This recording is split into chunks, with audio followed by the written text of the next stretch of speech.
My MIL left my 8-year old alone with an injured foot, then played the victim. Reddit family story. My name is Jessica. I'm a 33-year-old mom living in the United States, and my 8-year-old daughter learned the hardest lesson of her life on a hot Thursday afternoon. Sometimes the people who are supposed to protect you are the ones you need protecting from. The person she learned that from was my mother-in-law. My husband Ryan and I have been married for 9 years. We have one child, our daughter, Lily. She's that kind of kid who loves drawing and reading, is a little shy around new people, and feels things very deeply. If she falls and scrapes her knee, she doesn't just brush it off and keep running. She cries, she wants a hug, and she wants to understand what happened. She's also not dramatic for attention if she says she's in pain. There's pretty much always something going on. My MIL, Carol, has never believed that. Carol loves to tell the back in my day stories. She raised 3 kids in the 70s and 80s and acts like they survived Vietnam every time she talks about it. According to her, they walked miles to school in the snow. They rode in the back of pickup trucks without seatbelt. They were drinking from the hose at 6 months old or something equally ridiculous. She says things like, "Kids today are made of glass. You're turning her into a princess, Jess." If we cried, our parents told us to cry outside. From the moment Lily was born, Carol decided I was too soft. She criticized the fact that I read parenting books, that we used a car seat past the minimum requirement, that I took Lily to the pediatrician. When something felt off, if I'd gone to the doctor every time one of mine coughed, they'd have charged us rent, she liked to say. As Lily got older, that attitude turned into an ongoing battle. When Lily was 5, she fell at the playground and twisted her ankle. She screamed. I scooped her up, iced it, and took her to urgent care to make sure it wasn't broken. Carol's response? "You wasted money. It's just a sprain. Rub it and move on." When we found out Lily actually has weaker ankles and our pediatrician recommended good shoes and being careful with impacts, Carol rolled her eyes. "There's a word for that," she said. "It's called normal kid. It's always been like this. Any concern we have is overprotective. Any tears from Lily are drama." I learned to set boundaries. We told Carol clearly. Lily always rides in a booster seat. No exceptions. If she says she's in pain, you call us. If something happens, you tell us immediately. No, "I didn't want to worry you" nonsense. For a long time, we managed okay, because we didn't use Carol for childcare. Ryan and I arranged our work schedules around school and after-school care. And when we needed a sitter, we used a college student our neighbor's kids loved. Then the economy did what the economy does. Prices went up, our rent went up, and my shifts at the hospital got longer. I work as an RN on a med-surg floor. Some weeks, I barely know what day it is. One night, after we'd looked at the numbers for the month and realized my entire raise had been eaten by bills, Carol brought up babysitting. "I'm retired now," she said. "Just sitting at home watching game shows. Let me take Lily a couple afternoons a week. Save some money. Build memories." Ryan lit up. "That would help a lot, Mom," he said. "Jess, what do you think?" Inside, every nerve screamed, no. But my logical brain was also listing after-school care costs, sitter costs, gas for extra trips. I told myself, if we set really clear rules and it's just a couple afternoons, maybe it'll be okay. So we made a deal. Carol would pick Lily up from school on Thursdays and every other Tuesday. She'd take her to the park or for ice cream and then bring her home by 5:30. We repeated the rules. Seatbelt, no wandering, call us if anything is wrong. Carol said, "You act like I've never raised a kid. Relax." For the first couple of months, it seemed fine. Lily liked the attention. Carol bragged to her friends about being such a hands-on grandma. She sent us photos of Lily eating sundaes or playing with Carol's ancient dog. But even then, little comments bothered me. She said her stomach hurt, but I told her it was just because she didn't want to eat her veggies. She tripped on the sidewalk and cried like she'd been shot. I had to tell her, "You're not made of glass, kiddo." Every time, I'd say, "If she says something really hurts, please don't brush it off. We've talked about this." Carol would sigh. "You worry too much. That's why she's so sensitive." Ryan and I argued about it more than once. Me, "Your mom doesn't take her pain seriously." Him, "She just has a different style. She loves Lily. She wouldn't let anything bad happen." I'd say, "But what if something actually does happen and she assumes it's fake?" He'd say, "She raised 3 of us. She knows the difference." I wanted to believe him. I really did. Then came the Thursday that proved me right in the worst possible way. That Thursday started like any other. I was on a 12-hour shift at the hospital. Ryan had back meetings and couldn't leave early. Carol had texted that morning, "I'll get Lily today. We're going to grab ice cream and maybe stop at the dollar store. Be home by 5:30. I replied, "Thanks. Remember comfy shoes?" She said her ankle felt a bit sore after PE yesterday. Carol sent back an eye roll emoji. Around 4 p.m., I was charting at the nurse's station when my phone buzzed. Unknown local number. Normally I'd ignore it, but something told me to answer. "Hello?" I said. Hi, is this Lily's mom?" a woman's voice asked. "Yes," I said, heart rate spiking. "Is she okay? Who is this?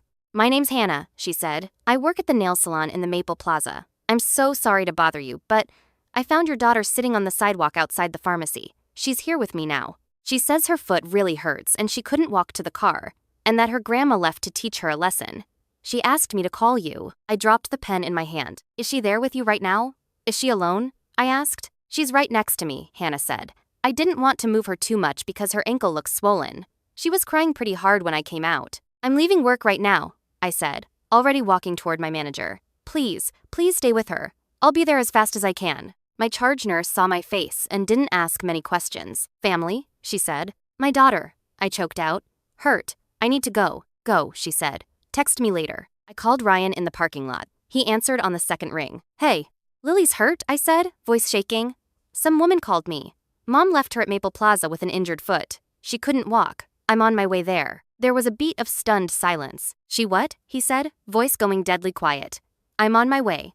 I'll call Mom. I was halfway to the plaza when my phone buzzed again, Hannah texting me a pin of her exact location and a photo of Lily sitting on the curb, clutching her ankle. Seeing my child like that scared and small lit a rage in me I didn't know I had. When I pulled into the lot, I spotted them immediately. Lily was on the edge of the sidewalk by the pharmacy, hair stuck to her damp cheeks, one pink sneaker off, white sock dirty and stretched. Her little ankle was visibly swollen. Hannah, a woman in her late 20s in a salon smock, sat beside her, an arm protectively around her shoulders. Mom, Lily sobbed when she saw me. I dropped to my knees, trying to smile through the panic. Hey baby, I'm here, I said.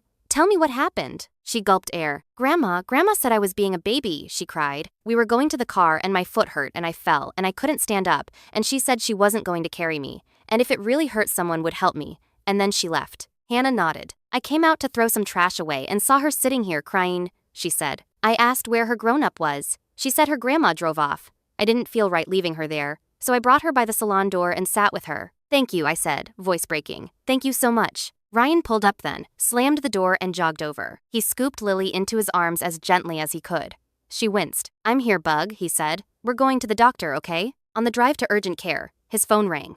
Mom on the screen. He put it on speaker. Where are you? Carol demanded. I came back to get Lily and she's gone. Some busybody at the salon told me her parents came. She made a scene like I abandoned her or something. Ryan's eyes flashed. You did abandon her, he said. You left an 8-year-old sitting on the sidewalk with an injured foot and drove away. Oh, for God's sake, Carol scoffed. She was faking. She does this every time she doesn't want to leave somewhere. I was teaching her not to play games with me. I was coming right back. She couldn't walk, I cut in. Her ankle is swollen. We're on our way to urgent care now. What? Carol said, momentarily thrown. There is a difference between my shoe feels tight and I can't put weight on my foot, I said. You're an adult. You should know it. You two baby her, Carol snapped. Kids need to learn that the world doesn't stop for every little pain. I left her in a busy place for a couple of minutes. She wasn't in danger. You left her alone and in pain, depending on the kindness of a stranger, Ryan said. That's the definition of danger. She was with people, Carol protested. The salon ladies were watching her. Because they chose to step in after you drove away, I shot back. Not because you arranged it. Carol made an annoyed noise. You're both being dramatic. Wait until she's a teenager, then you'll really have problems. Ryan hung up before I could say more. At urgent care, the doctor examined Lily, ordered x-rays, and came back with the results. It's not a full fracture, he said, but she does have a bad sprain and a small hairline crack in the 5th metatarsal. That would hurt quite a bit. She needs a walking boot and to stay off it for a while. Lily looked up at me with watery eyes, like she needed permission to believe she was truly hurt. That explains the pain, I said, kissing her forehead. You were not being a baby. I'm so sorry Grandma didn't listen. On the drive home, with Lily dozing in the back seat, boot sticking out over the edge of the blanket, Ryan gripped the wheel so hard his knuckles were white. You were right, he said quietly. About Mom. About not taking Lily's pain seriously. I kept thinking she'd never cross a line. She crossed it. She stomped on it, I said. We're not letting this slide, he replied. For the first time since I'd married into his family, I saw the son, not the little boy still trying to prove himself. I'd love to say the next part of the story is Carol realizing she went too far, apologizing to Lily, and changing. Instead, she showed up at our house the next day like a hurricane. I had just gotten Lily settled on the couch with her foot propped up when the doorbell rang. Ryan opened it before I could get there. Carol swept in without waiting for an invitation, carrying a plastic container. I made banana bread, she announced. Where's my girl? She's resting, Ryan said, stepping in front of her. We need to talk first. Carol rolled her eyes. Oh, come on, she said. You two hung up on me like I did something unforgivable. I came back for her. That salon woman just wanted to feel important. She had to call us because you weren't there, I said. You left. Only for a few minutes, Carol insisted. You're acting like I abandoned her on the highway. It was a parking lot. In broad daylight. With people around. I knew she'd be fine. I took a deep breath. Carol, I said slowly. Do you understand she has a cracked bone in her foot? We have the x-ray. She physically could not walk to the car. She hesitated, then shrugged. Kids bounce back, she said. You're making a mountain out of a molehill. In my day, we didn't run to the ER for every little thing. We didn't run, I said. We drove. To urgent care. Because she was sobbing in pain and couldn't stand. Ryan held up the discharge papers. This was not nothing, he said. A doctor confirmed it. Carol's eyes flicked over the page, but her expression didn't soften. Well, how was I supposed to know, she said. Every time she stubs her toe, you act like she's dying. I thought this was more of the same. Maybe if you weren't so overprotective, she'd know how to handle it. My fists clenched at my sides. She told you it felt different, I said. She tried to walk and fell again. You called her a baby. Those were your choices. She learned from that her pain doesn't matter to you. Carol's voice wobbled. I have helped you so much, she said, picking her up, babysitting, cooking for you. And now one mistake and you're acting like I'm a monster. You're taking my granddaughter away. We're taking unsupervised access away, Ryan corrected. You're not going to be alone with her again. Not after this. Her face hardened. You can't do that, she said. I'm her grandmother. I have rights. You have privileges, I said calmly. Rights belong to Lily. Our job is to protect her. Yesterday showed us you don't see danger where we do. That means we can't trust you to make safe decisions when we're not there. She looked between us, betrayed. You're really going to let her tell you how to parent? She said to Ryan, jerking her chin at me. If you'd married someone from a normal family, this wouldn't happen. He straightened. This isn't about Jess, he said. This is about you. I remember being left places when I cried. I remember being told to walk it off when I was hurt. It sucked. I'm not doing that to my kid.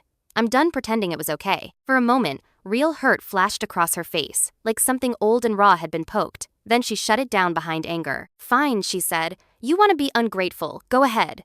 When Lily grows up spoiled and weak, don't say I didn't warn you. She set the banana bread on the console table like an accusation and stormed out. I half expected her to calm down and call later. Instead, she launched a campaign. She called Ryan's sisters, painting herself as the victim. She left her for 5 minutes, and some woman called CPS on her. One sister texted me, clearly irritated. Is this true? I replied with a screenshot of the urgent care summary and a short message. Mom left Lily unable to walk on the sidewalk and drove away. A salon worker found her crying and called us. Doctor confirmed sprain plus hairline fracture. We're not comfortable with Mom being alone with her again. My sister-in-law's response. Okay, that's worse than what she said.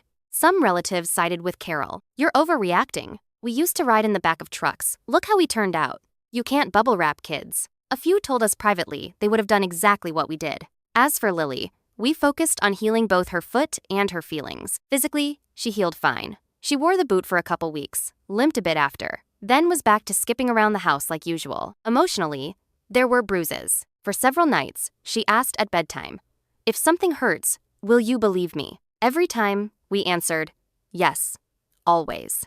In therapy, a resource we already had for her since the divorce of some friends shook her sense of stability, she told her counselor. When my foot hurt, Grandma said I was being a baby and left, but Mom and Dad came.